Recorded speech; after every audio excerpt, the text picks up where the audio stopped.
Hey guys, this is Christine, your relationship and mindset master doctor, and your leverage for change.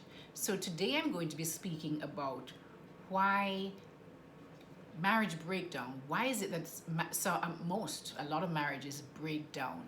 And what I have a tendency to see, guys, is that when marriages begin to break down, instead of seeking help when it is if you tried a couple of things and it didn't work at the outset, at the beginning, close to the time when you can actually do something about it, most partners will wait until it is beyond repair. It's beyond repair. And it becomes beyond repair when individuals, what happens is that there's so much toxicity in that relationship by that time that it's hard to even go back to find out who you were when you just got married. It's as if like I can't even recognize this person anymore. There's a lot of quarrel, there's a lot of toxic exchange and communication. One person putting down the other, telling them all kind of different horrible things, saying things that you cannot take back. The best time, guys, to fix a relationship is when you start having problems. And if you tried managing that first thing that's really difficult by yourself and it didn't work, get help. Your relationship is worth it. Get help. Sometimes a third party can see things that both of you can't see because you're so immersed into all of that muck. All right. Sometimes a total stranger is the one and not only that, a total stranger who is not your family or your friends is not going to be biased to your husband or to you if they're related to you or they're connected to you in some way. You need to get outside help. People who are qualified to help you in your relationships. That's what I do. All right. That's one of the things that I do. But guys, seek help when you have problems in your relationship. Seek it early rather than waiting until it's past repair, beyond repair. All right. So before I continue with the next one, guys, please like this video if you find value in it. Share it to your friends who might, get some benefit from it. And subscribe to my channel. Also, click that notification bell just to make sure that you get notified when I upload a new video. So guys, the next thing is, as I said, communication is the first thing, and the communication is just not communicating, because it's also the way you communicate. So lack of communication is the first thing. There's just no communication, people just doing their own thing and expect others to understand what they're doing. The next thing is communicating in a way that is disrespectful. Communicating in a way that's just boisterous and loud and just drama, just immersed in drama. That's communicating as well. Communicating in a way that that is targeting and focused on hurting the other person instead of focusing on solving the problem, right? These are different ways of communication. It's tonality of how you speak to that person, right? And the words you use to that person, the times you choose to speak to that person. If you're in a crowd and you're going to now start criticizing your partner in front of everyone, that's not good. That's not good. And it could be even at home. Because criticism is one of the most, it's more painful to the person receiving it. And it breaks down relationships in a terrible way, all right? Criticism and disrespect, how you speak to your partner. After all, guys, this is the person you married because you love them somehow at some point, right? You love them. There's a reason you married this person. Why are you now going to start disrespecting them and criticizing them? Now, no two individuals are going to be perfectly matched to each other. And that can get boring too. However, there are ways that you can speak to your partner when there's something that is not, your needs are not being met in a certain area, in a respectful way, and stop not to criticize them and put them down and make them feel, because attacking that person can be really painful, especially when you're on the receiving end of it. The next thing, guys, is ignoring your partner. A lot of couples They get married and they're in love and everything, and baby comes along. Baby comes along. And baby comes along, and all of a sudden, the husband is non existent. This is now, a lot of the times, it's usually the mom, the mother that does this, right? Husband is no longer, your whole entire focus is taken up with the baby. Now, I understand that you have to take care for the baby because the baby cannot care for itself, right? That's totally a part of it. But, and also the other part of it with that, with the baby, is that the husband now will become resentful and distance himself. Or another scenario is the husband leaves all the work to the mother. The mother becomes resentful because she's doing everything for the baby plus everything else that she has to do. So now she's not going to feel like having sexual connection with her partner, because that emotional connection and that care that is part of loving each other is not there. You know, if you're so tired that you can barely even do things for yourself, then it's going to be unrealistic for your partner to, it is unrealistic for your partner to expect that you're going to take care of baby, house and everything else, and now still take care of his needs, right? So it is a partnership, guys. Marriages are partnerships, and you have to, there's no longer all about me anymore. It is about how my behavior is going to affect my partner and my family, right? You have to think about the whole system, the family system. You can't think about just you now anymore. You're not single. You have to now think that everything that you do is going to affect or impact your family or your husband and your family, right? This is what marriages are. And so I see a lot of relationship breakdown because of the fact that people don't recognize that once you're married, you're no longer just your own. You belong to a family, and you have to look out, choose and make decisions that is going to be best for the family, not best for me, best for you, best for the family as a whole, right?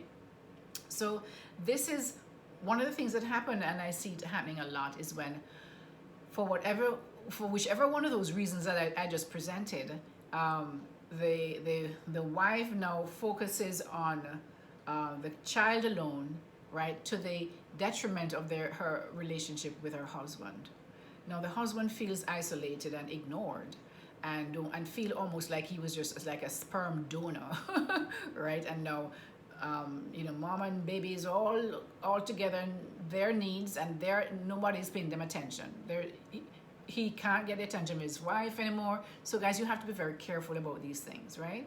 Remember that you both fell in love. It was, yes, and the interesting thing about that is that if you were to recognize and realize that it is your relationship with each other, your husband and wife, is paramount to how healthy a relationship that child is going to have with you, because that child is watching you. And if all they see is that you're always miserable all the time, you're always quarreling and all that, that is going to affect that child. So the first responsibility to your family, that is to be in love with your partner, show love to your partner, and be solid as a unit, right? A tight unit as a family, as a couple.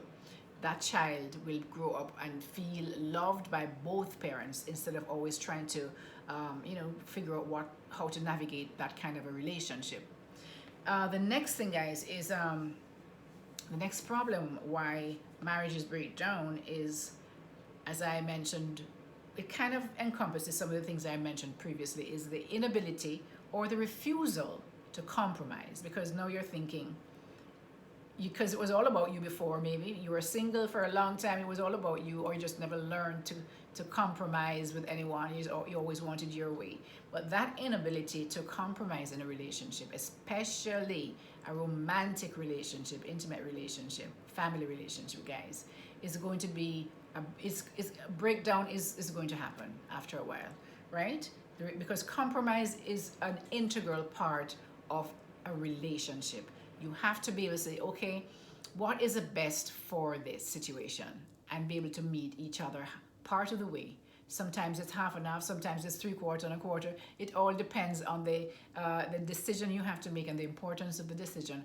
But the main thing you have to think about is how is this compromise going to be best for the couple or the family that you have, right? The next thing, guys, is I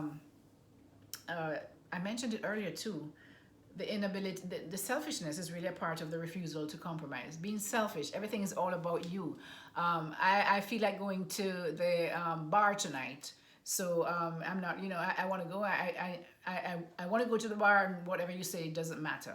Even if you need my help to take care of this or take care of that or take care of this, I want to go hang out with my friends. The person at home might be not well or feeling that they need some kind of support in certain things, but you're selfish and you don't think about them or anybody else but yourself, and you go to the bar. Or the same vice versa with the wife. She might go hang out with her friends all day, and you're there by yourself. And so it's really, and I'm not saying you shouldn't hang out with your friends. What I'm saying is that it should not be done out of a selfish way of acting in your relationship. It must be something that you discuss with your partner. Both of you that say, okay, this is my day off. I'm going to go hang with my friends. This is your day off. You go hang with your boys, right? Stuff like that. You just have to. So all of this is really connected. The communication is connected. The refusal to compromise is connected, and the being selfish or self-centered is also connected. The other one that is probably not so connected to the others is having unrealistic expectations in a marriage or a committed relationship. A lot of us, maybe still, I don't know, but when I was growing up, it was like like this fairy tale thing that we were told from we were kids. You read Beauty and the Beast and the princess, all of these things about those fairy tales. And we have a tendency that we grew up that everything is going to be perfect. Everything is going to be, if you and the person quarrel, you're just not a good match. If you and this person does this and you don't do that, or it's just, maybe you don't have enough common whatever it is, which is important to have common values, definitely, right? But sometimes, especially not the values but the interest, like maybe they like to play golf, or they may like to do running, jogging, and you don't like jogging. Maybe you like biking. It's okay for you to go biking. Now, it's good if you want to try and learn something new, that's fine. But if you're totally against what, like you're just scared to do something, or you just don't want, you're not interested in that, then it's good. You go to the gym, he goes riding his bike, he goes golfing. You know what I'm saying? But all of these things is that, I say all this to say that expectations, that fairy tale thing is not real. It's not real.